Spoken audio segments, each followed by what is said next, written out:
Hello. I had a big shift recently, and I kind of want to recognize it, I guess. And I'm thinking that maybe if I just tell the story and I at least have it kind of earmarked in a video, then it will be somewhat acknowledged, at least in my world. So there is like so much backstory, but suffice it to say,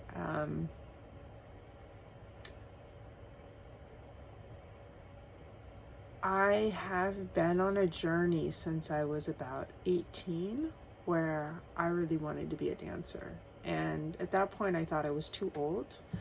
And that's because I came from this mentality of a gymnast who was kind of considering or pursuing things like Olympics. You know, gymnasts, their career is really like, you kind of have to do it when you're young. You pretty much do it before you're 20. And so at 18, thinking about going into a different physical pursuit, it just felt silly. It was like, no, people start this when they're 3, not when they're 18. But as of 2 days ago, I've decided to pursue dance full-time as a 46-year-old. Now, crazy, right? So, there's a big journey between there and here, and God has shown me a lot, shown me so many things, but I'll just highlight the big things. Gosh, I was kind of obsessed with dance still, even after 18 until about 32. And I wanted to be a choreographer. I went back to school in my early 30s to do that. My ex-husband supported me in that, and we moved back up to Oregon. It's in the same dance program and trying to finish my degree. And I had this understanding that I'm not like that good of an artist, I don't think. I'm not like one of those really talented genius artists. Let me turn off this heater just a second.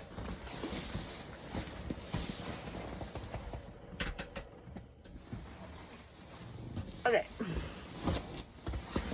So I know that if I was going to pursue anything and succeed in that world, in the art world, I'd have to be like eat, drink, sleep, choreography. And I had 2 girls. They were 8 and 10, or 7 and 9. And so I knew that if I pursued that path, they would lose me.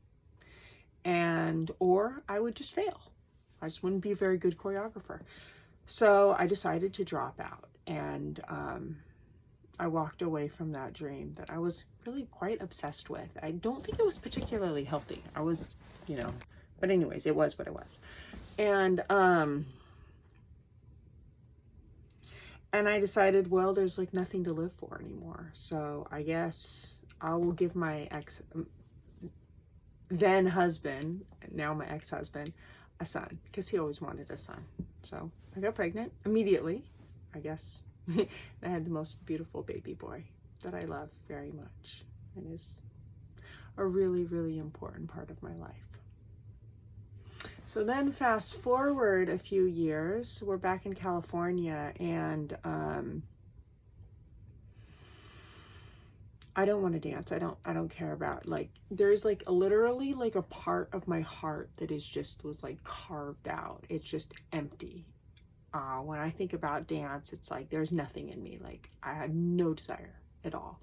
But my daughter, Rose, was dancing, and we were living in this commercial space, and I couldn't stand watching her dance on concrete floor. So it took me a couple years, but I kind of got an idea, a plan put together, and I built a dance studio and opened it to the public. And it was the front of the commercial space. We lived in the back, and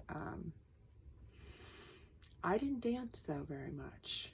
That dance studio was kind of lost for me. It was for my kids. It's from the world, because I still didn't care. Like, I I didn't have that desire. It was like it was dead. It was super dead in me. Like I had had such a massive heartbreak that it was just like there was nothing. But, you know, the ecstatic dance community up here, every once in a while I'd go to their dances, and after a few years I started doing that. Oh, at this time I started working as a computer programmer in San Francisco, and so yeah, I'd go to the ecstatic dance in Oakland every once in a while. And at one point I was dancing, and I was having a great dance. I was loving it, and my favorite DJ was playing, Peter Weinstein. He goes by Baron von Spirit, was his DJ name. And I had this revelation that my life's purpose was dance. And I'm like, oh, well, I have 3 kids and an engineering job, and I don't even know how to relate to this, but I knew it deep. I knew it deep in my soul. Like I had already had this massive heartbreak. I had let it go. Years later, I'm on the dance floor and I get this like extreme, like very, very clear message. Very clear message. And I'm just like, oh, okay. Good. Well, good to know. I'll file that away. And I did. And I continued to work as a programmer. Dancing, you know, I'd go to dance. I'd go and I'd dance and whatnot. But it never was, like, it was never the thing I was doing. It was just something that I did because, well, it was a good way to get some movement, you know, sitting in front of a computer all day. But yeah, so I filed that away, and then gosh, I was at Sony for like 9 years. And there was some, you know, just came to a point where God was like, you're done here. I'm like, oh, I am. Okay, I guess I'm done there. Yeah, it was this big shift. And so I left that job, and I just, you know, spent the next year like working with new technology, learning new programming languages, like kind of preparing myself to go back, but also giving myself like some downtime, because the last year or two was actually pretty difficult for me at Sony. I learned a lot, but it was a bit traumatic, but that's okay. It just is what it is. It's part of my path. So at this point, a year after I left Sony, I had been, you know, working with one of the most popular and in-demand languages that very few people actually could grasp, because it's just a very like kind of geeky sort of language. It's very difficult to learn. And I knew that like I was at the top of my game. I was the best programmer I'd ever been. And but also we had all of those like layoffs and stuff, and I was not looking forward to going into interviews. I was just like, this is gonna suck. You know, there's like 1,000 people for every job, right? But I was like, okay, well, I'm gonna get my Kubernetes administration certificate, because, you know, whatever, everyone needs to deploy their stuff, right? No matter what. So I was working on that, and I was on a plane flight, and I had like 3 revelations. And then I've already talked about this before, so I'm just going to talk about the one that's most pertinent to this story. Well, actually 2 of them are most pertinent, but like it's going to be long as it is. So we're just going to go with one. And so anyway, on that plane trip, I was reading this book called The Upside Down Kingdom. It's written by a Anabaptist sociology professor about the early church. And I was towards the end of the book. It was really good. The last part of the book's pretty good. The beginning is mostly like history. It's actually a pretty good book. I would definitely suggest it. But anyway, so I'm reading this book, and it's towards the end of the book, and I have this like deep conviction. I'm reading this about the story of the talents, where, you know, there's this master, has servants, leaves them with resources, and one of them like builds a business with it or something. Another one, I don't know, maybe loans them out, and the other one buries it in the ground. I think it's money or whatever. But the point of the story is that the one that buried them in the ground, when the master came back, it was like super pissed. It's like, dude, you're out of here. Like, fire the guy. And when I was reading that story, I had this deep conviction, like kind of like super duper, super duper powerful. And I knew that I had been hiding my talents for decades, honestly. I knew that God had been speaking to me, had been giving me inspirations, had been basically like saying, step out, do these things, do what you're being inspired to do. You have like, I'm giving you vision. I'm giving you, like, you have passion, you have intelligence, but I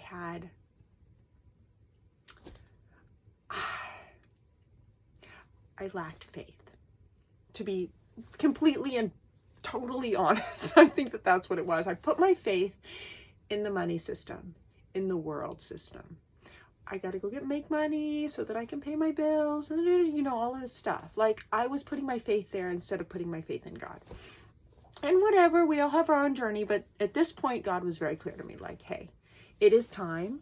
It's time for you to like start, you know, following, to start actually doing some of these things. And so I was like, okay, that's very clear. I got it.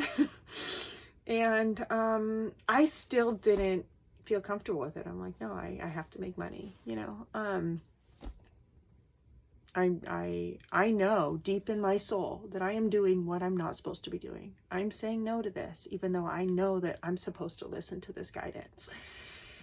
And I woke up the next morning, did my stuff, got in front of my computer, started, you know, finishing my preparations for the Kubernetes administration exam. And I got a call from my daughter. And my daughter and we have this like really sweet relationship. We talk and talk and talk, and we can just talk for hours, you know. And we're having one of our long conversations. Not too long, because it was in the middle of my workday, but I ended up telling her what happened. I said, you know, I had this conviction, deep conviction, and I'm just not doing it. You know, and something she said, and I don't remember what it was, but it's so beautiful, because God used my own daughter to help me take a step across this like massive crevice, to be able to step out in faith. Whatever she said, and I don't remember what she said, I remember what it meant to me. What it meant to me was, I mean, basically, okay, I had this like thing about missionary books. I never have been like super Christian or anything like that. Like, I am Christian, but like never like religiously like going to church Christian, but I loved reading missionary books. And I thought it was kind of weird, even that I liked reading missionary books, because those people are like really churchy Christian people. But anyways, I've read a lot of missionary books. And while she was talking, everything, like all of the data, all of the information that had been like poured into me for decades through these books, it all just kind of fit together. And it was like, it finally made sense. What God was asking me to do wasn't to like, you know, just trust him for my finances or whatever. Like, it wasn't something like that. It wasn't something that would have been like, yeah, kind of wooey, hard to explain, you know, to people. Like, oh, you know, God's going to take care of me, all that, you know. What God was asking me to do was to decide about my relationship with him. And it was like, it was more important than life and death. It was more important than finances. It was more important than anything. It was about whether or not I actually trusted God. And this is the thing, like, God asks people to do, and I knew this because of all of the things I'd read. God asked people to be in prison. God asked people to be beaten for the faith. God asked people to go and work with people in other countries, to work with the poor, to work with the sick. Like, there is callings on people's lives that are not very, like, pleasant.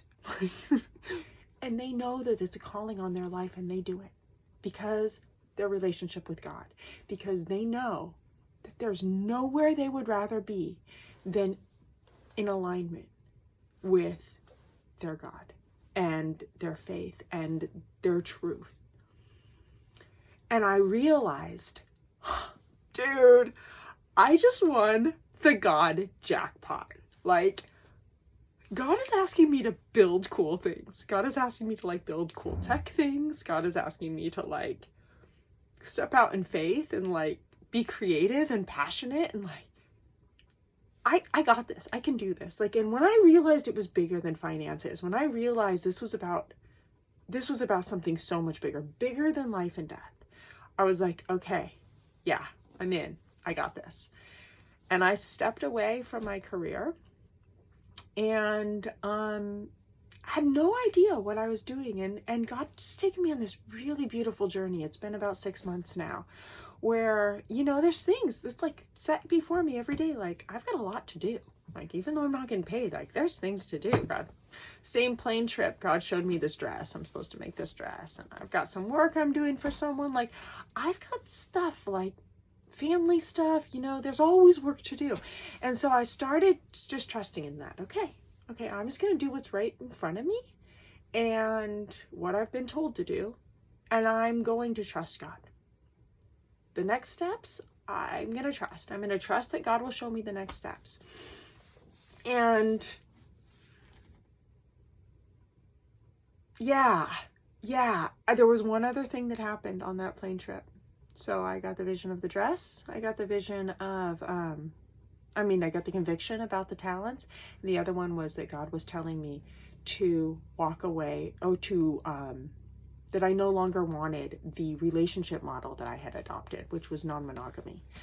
And so the last 6 months, I've also been going through this whole thing, trying to figure out, like, well, what kind of relationships do I want to have? And finally, like, just recently, like, God was showing me, like, you're totally okay, like, single. You actually kind of want to be that way. And if you choose to be in relationship, it has got to be with somebody that is, like, your absolute heart's desire.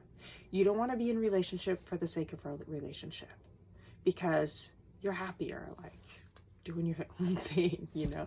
But that took like 6 months and a lot of adventure, like a ton of adventure.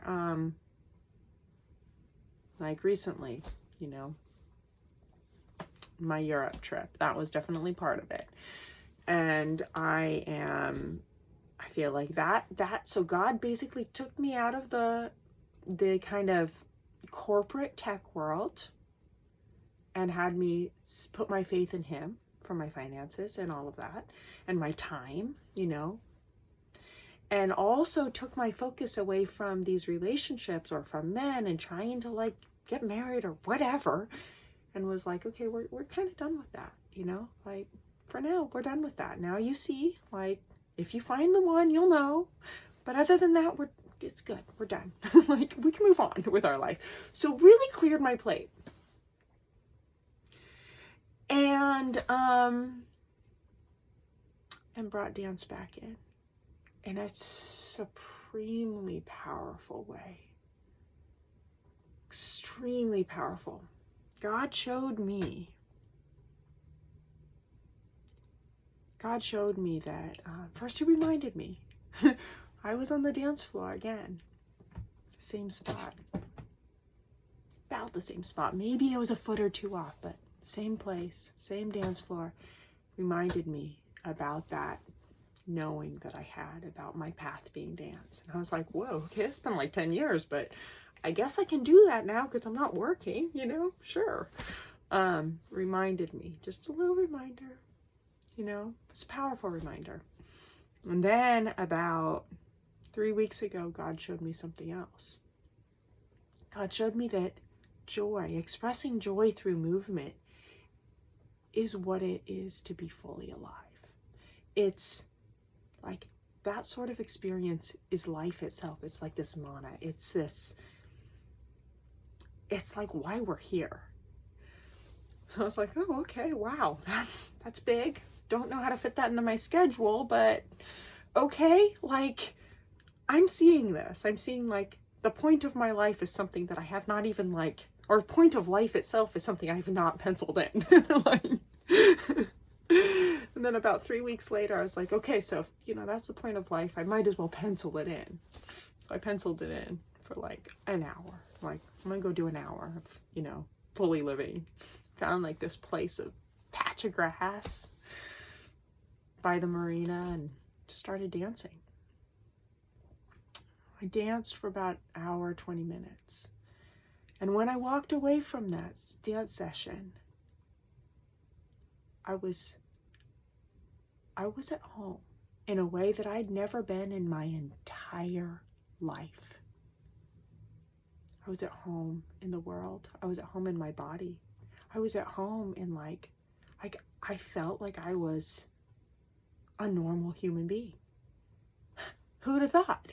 Like, I just had to go and be around a bunch of people in public and act sort of weird and, express myself, express joy. And I would come home. And so,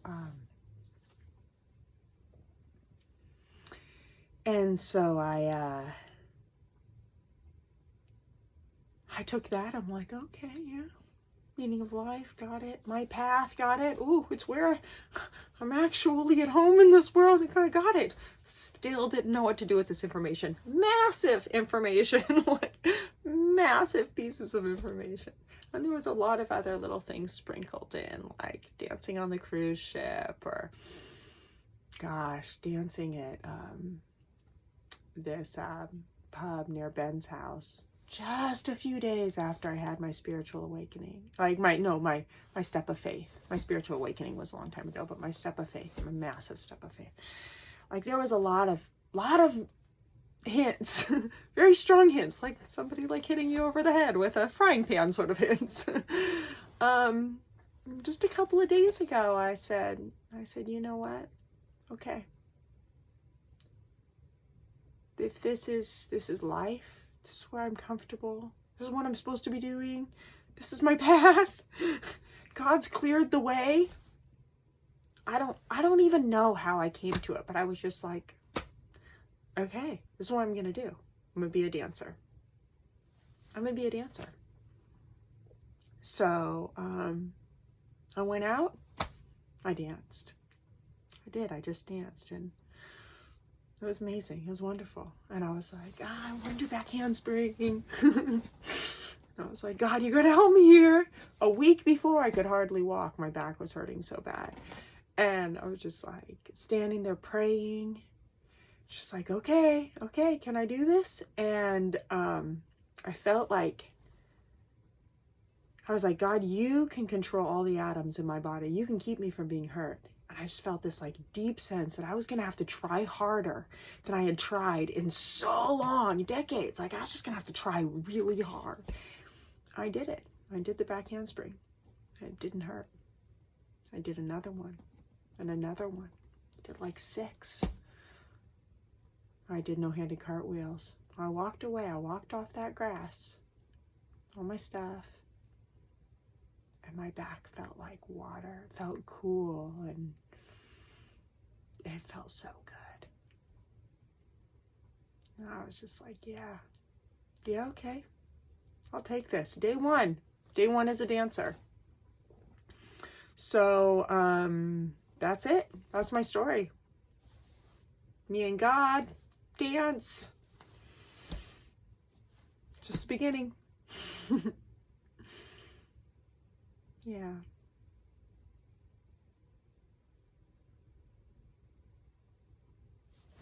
Okay. I'm going to say goodbye to all of you, and thank you for helping me you know, bookmark this point in time. Good night.